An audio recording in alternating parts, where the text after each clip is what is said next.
to Moses channel.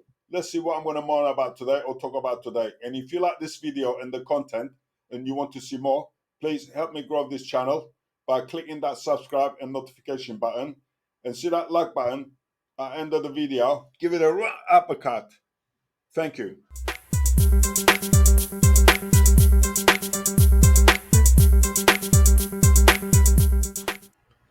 Someone asked me the other day what is my opinion about Bruce Lee's fighting abilities, and gave me a few questions to answer and analyze this man if he was the real deal in true physical fighting. Well, I turned around and said to him, I don't mind doing it, I'll give it my best shot. But you're not going to like the answer if you're a Bruce Lee fan, and you're certainly not going to like the answer if you're a Bruce Lee hater. But I'll give it my best shot. As usual, we all have our opinions and thoughts, and this is my logical analysis of the man and going by facts and not fantasy, or seeing him in the movies where he choreographs his fighting and thinking, wow, he's a great fighter.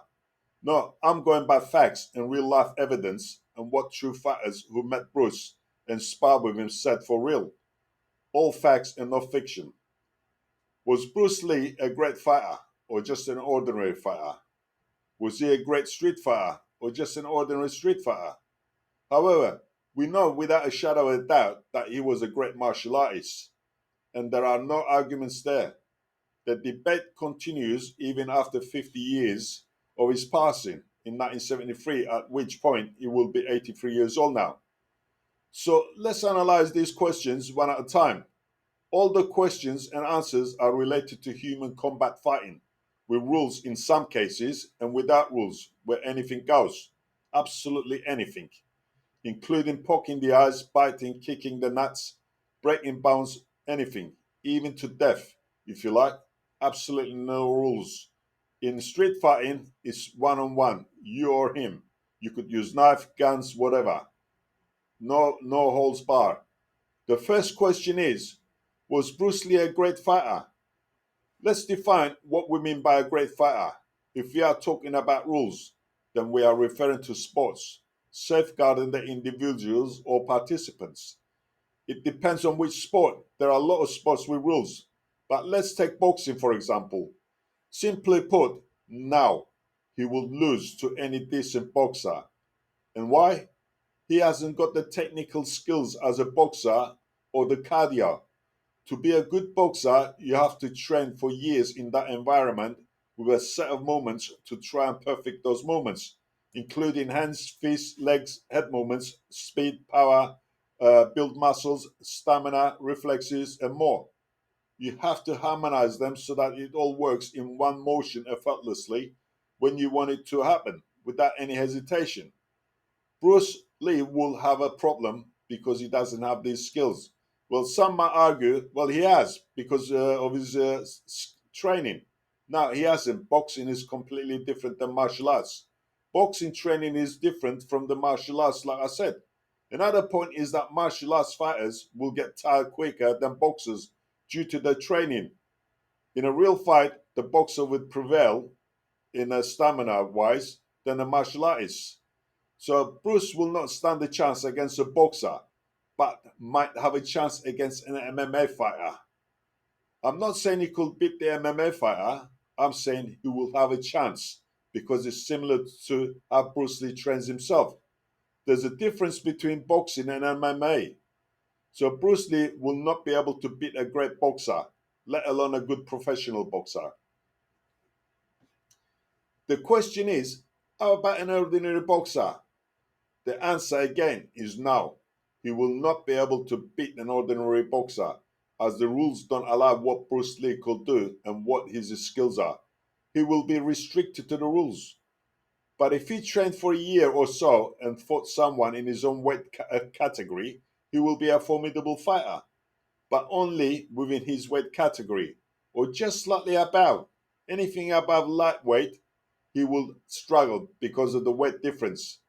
And in rules fighting, yes, weight does matter because both opponents are fighting in that specific sport, and they made the weight so that the playing field is level. The third question is, can Bruce Lee do well in MMA or UFC? The answer is yes, but in his weight category, bantamweight, 135 pounds. who will be a champion for years or slightly above. Maybe up to lightweight, 170 pounds. Actually, he could win all three weight divisions and be unbeaten for a long time. But above this, he may struggle due to the weight difference and grappling, as weight in grappling or wrestling on the ground will be too much for his lighter weight.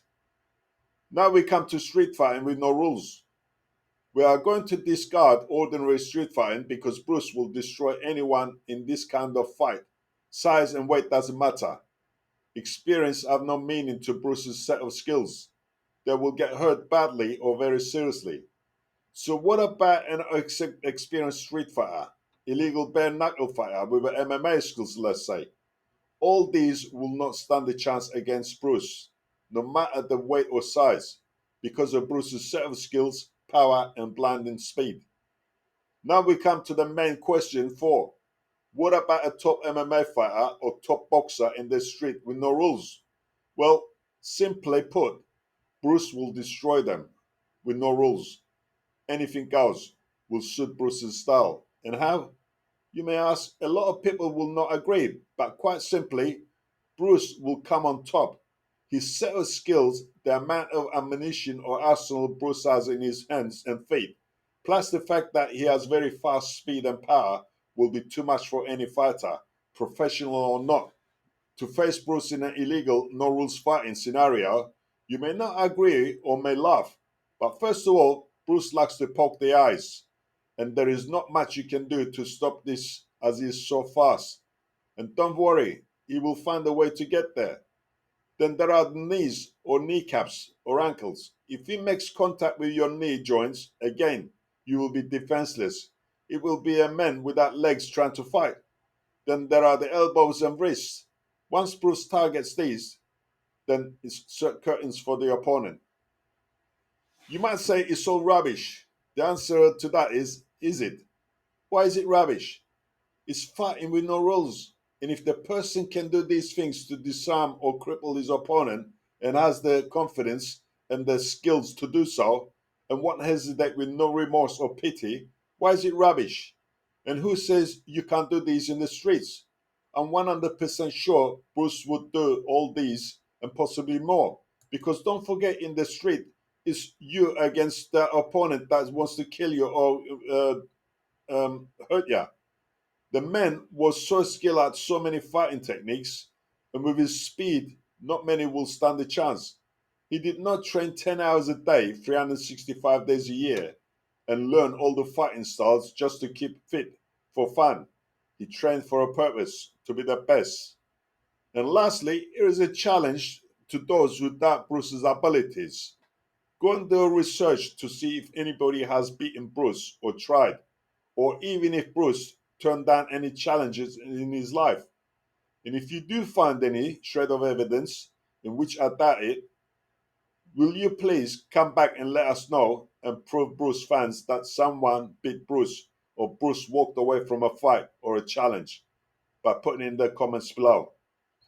Folks, thank you for watching. Don't forget to subscribe and hit that notification button, but most importantly, see that like button, give it a right uppercut. Thank you, folks, and see you next time.